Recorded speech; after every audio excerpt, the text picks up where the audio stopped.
morning time. Yeah, as you can see, an X Mark X here. I don't know if you know hear it. Hear the noise there?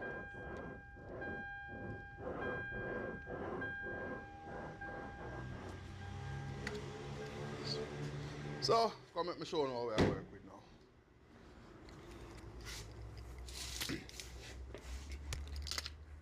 Mark X. The sound is coming from this here. This is the rock and pinion. Alright, so this is me underneath the Mark X, just giving you the breakdown. That's where we're looking up on the direct rack and pinion. You can see the 19 there going straight through the rack and pinion into the frame. Where my hand is pointing up there, that's the steering coupling I'm showing you. We're going to have to disconnect that. We're going to have to take off the tire, then disconnect all of the wires, and then we can actually get to taking down the... Yeah, as you can see here, everything disassemble while wire disconnect, everything off a clip off. This is a takedown process now.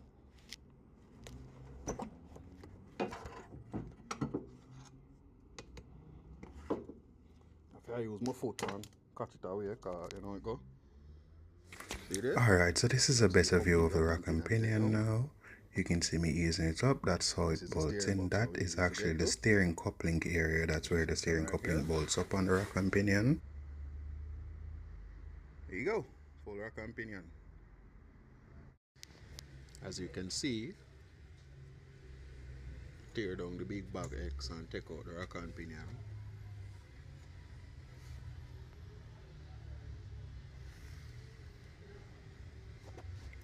So we'll show you the reinstall, you know? I'll give you an underneath view.